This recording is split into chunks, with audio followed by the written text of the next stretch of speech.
Assalamualaikum warahmatullahi wabarakatuh. Ketemu kembali dalam pelajaran matematika. Terkait materi kita adalah tentang statistika. Untuk mempelajari tentang statistika, kita akan pahami dengan pengertian dasar statistika.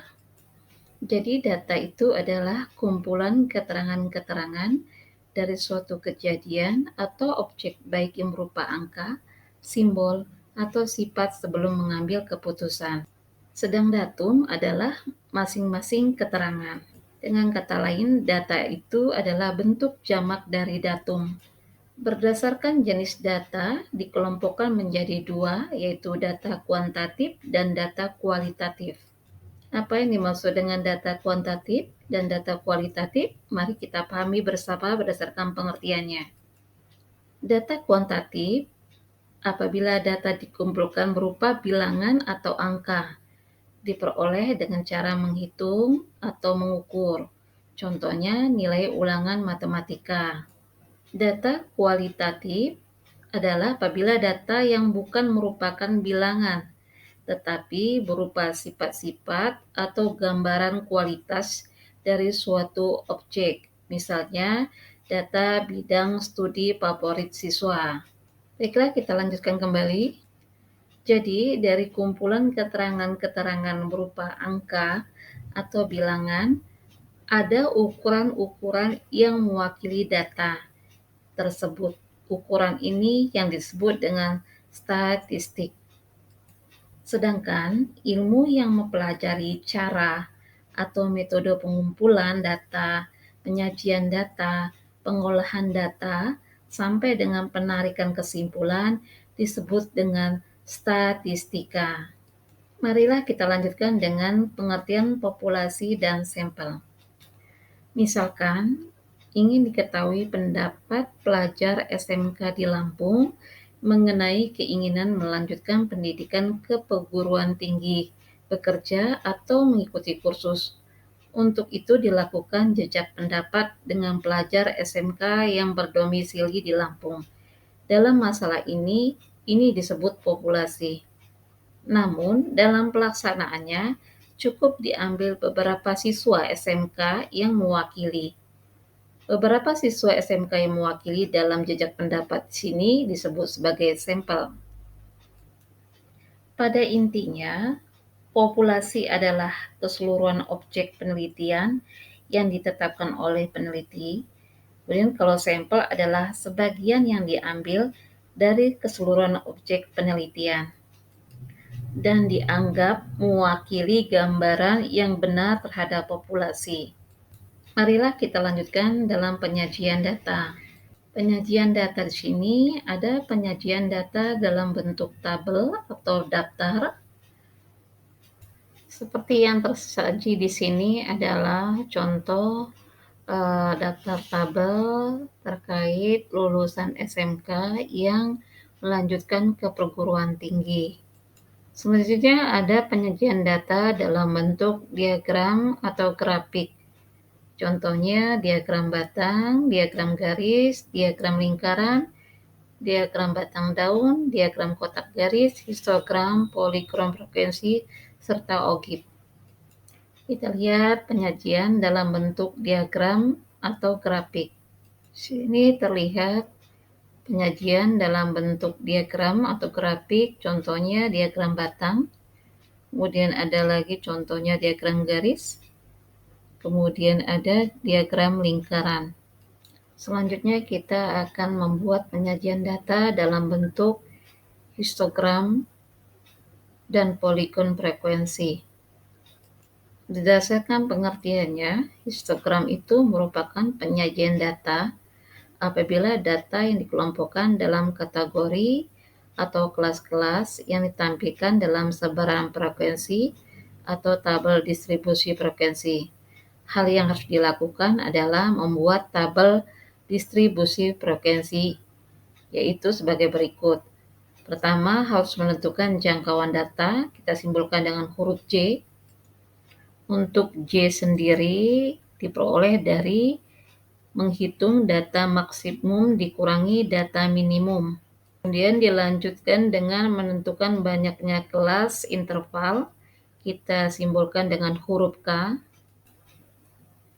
yang dicari dengan K sama dengan 1 ditambah 3,3 log N. Ini disebut dengan aturan Stargess. N sendiri adalah banyaknya data. Kemudian dilanjutkan dengan mencari panjang kelas interval. Kita simbolkan dengan huruf P yang dapat dihitung dengan P sama dengan jangkauan dibagi dengan banyaknya kelas interval. Seperti apa? Kita lakukan masuk kepada contohnya. Diberikan contoh di sini ada 40 data dari siswa, nilai ulangan matematikanya. Kita akan buat ke dalam histogram dan poligon frekuensi. Langkahnya tadi yang pertama harus mencari jangkauannya, diperoleh dari selisih dari data terbesar dikurangi data terkecil. Nilai terbesar pada ulangan tersebut bernilai 92, nilai terkecilnya 38. Jadi jangkauannya sama dengan 92 dikurangi 38 didapat 54. Selanjutnya kita menghitung K-nya, dalam hal ini adalah menghitung banyak kelasnya interval. Langkahnya adalah gunakan rumus yang sudah ada, yaitu aturan Stargess-nya. 1 ditambah 3,3 log N. N-nya di sini datanya ada 40. Maka diperoleh 1 ditambah log 40 itu dikalikan dengan 3,3 hasilnya 5,29. Diperoleh hasil jumlahnya 6,29.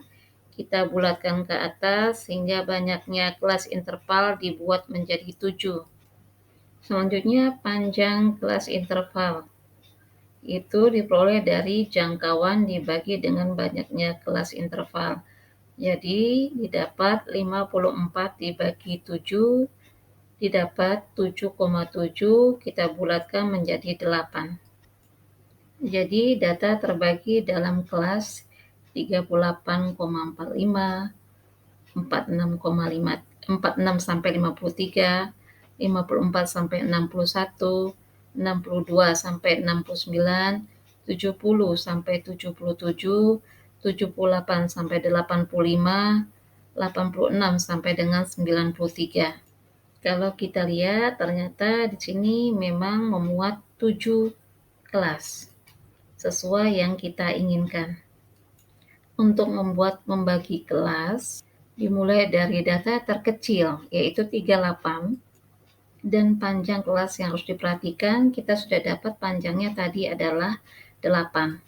Untuk data kelas ke kelas berikutnya, kita tahu tadi, maka 8 itu kita tambahkan. Misal 38 ditambah 8, maka didapat 46. Untuk nilai yang 46 ke kelas berikutnya, maka ditambah lagi dengan 8. Maka didapat 54 dan seterusnya sampai dengan banyaknya kelas terakhir. Hal yang saya sebutkan tadi adalah menunjukkan batas bawah kelas. Maksudnya batas bawah masing-masing kelas. Bagaimana dengan batas kelasnya?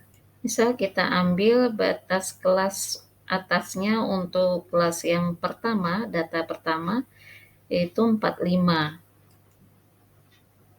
Batas kelas keduanya 53. Kemudian batas kelas untuk ketiganya itu adalah 61 sampai dengan seterusnya. Bagaimana kita membuatnya? Misalkan di batas kelas satunya itu adalah 45.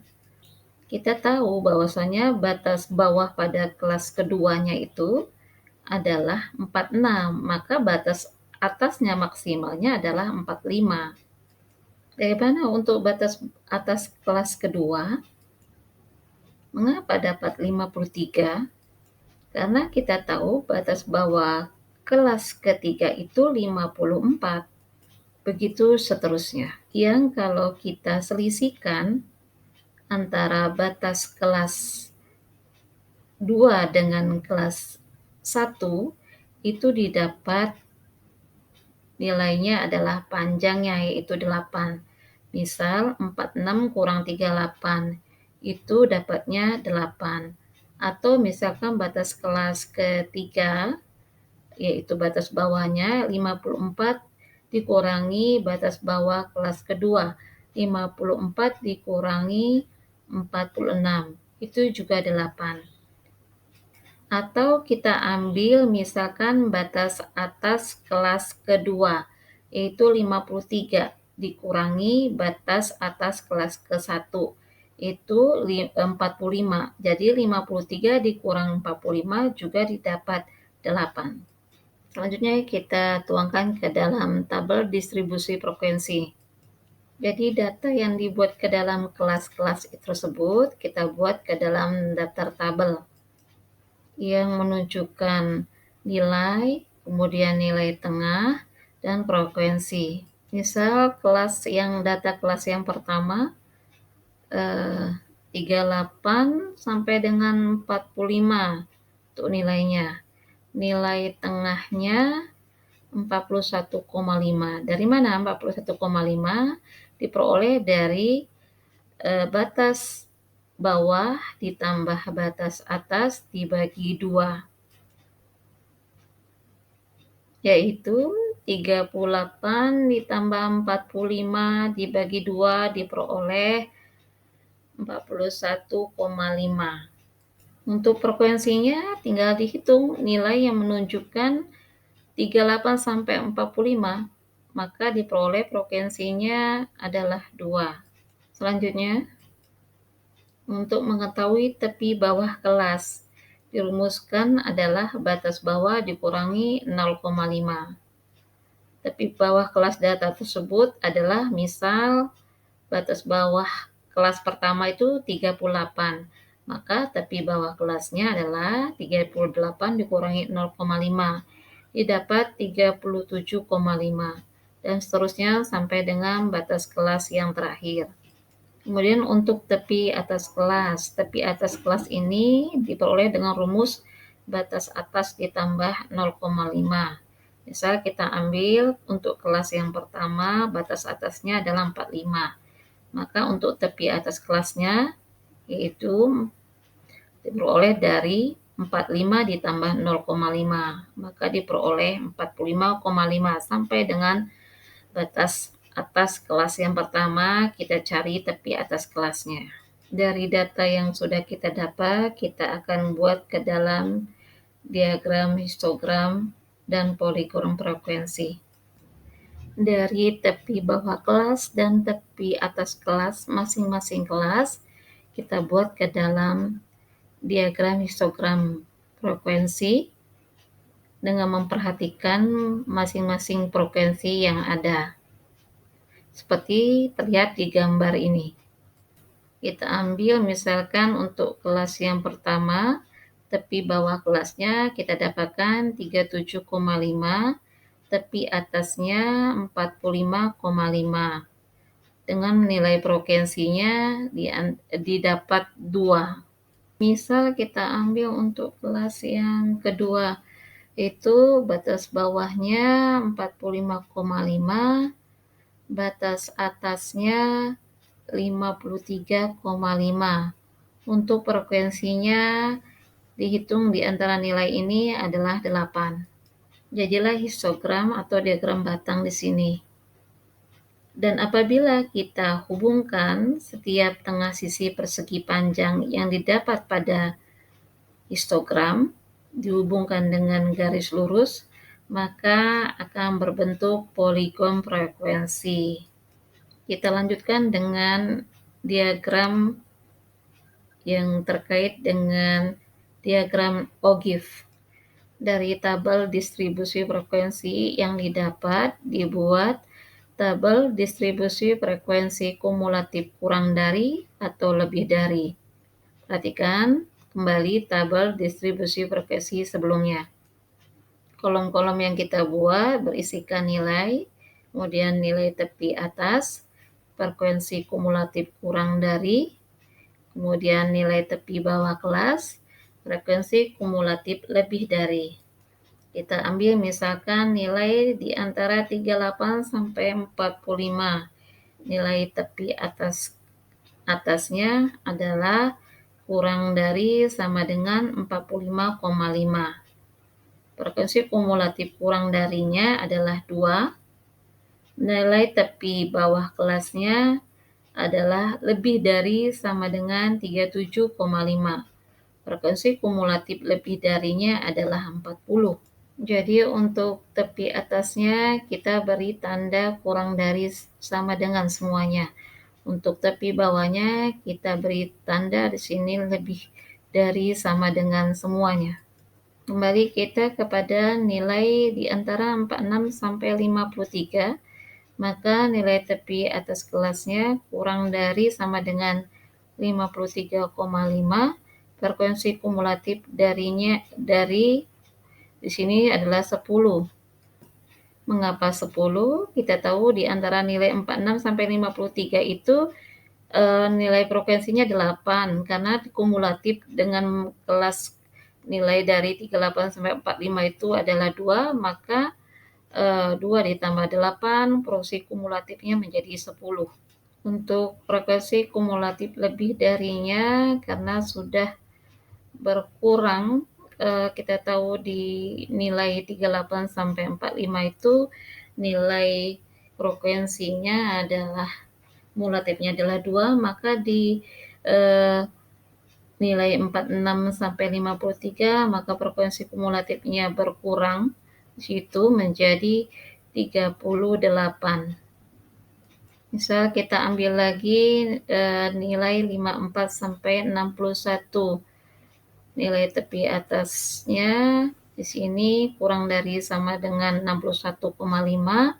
Kita tahu di sini sudah didapat frekuensinya adalah 8, maka frekuensi kumulatif kurang darinya adalah 18, 10 tambah 8, 18. Kemudian tepi bawah kelasnya lebih dari sama dengan 53,5, karena tadi frekuensi kumulatif lebih dari kelas kedua itu adalah 8, maka berkurang menjadi 38 kurang 8 menjadi 30, dan seterusnya.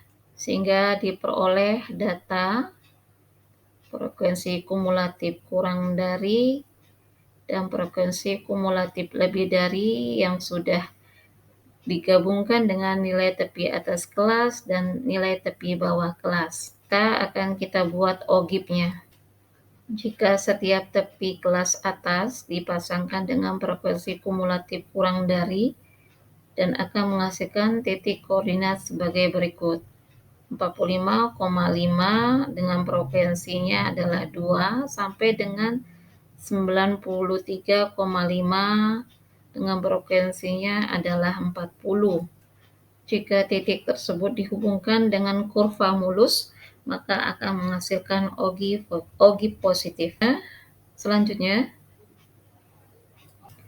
jika setiap tepi bawah kelas dipasangkan dengan frekuensi kumulatif lebih dari, akan menghasilkan titik koordinat 37,5 dengan frekuensinya 40 sampai dengan 85,5 dengan frekuensi 3.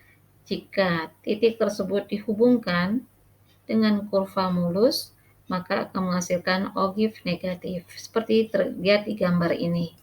Itulah pembelajaran kita kali ini. Saya akhiri. Wassalamualaikum warahmatullahi wabarakatuh.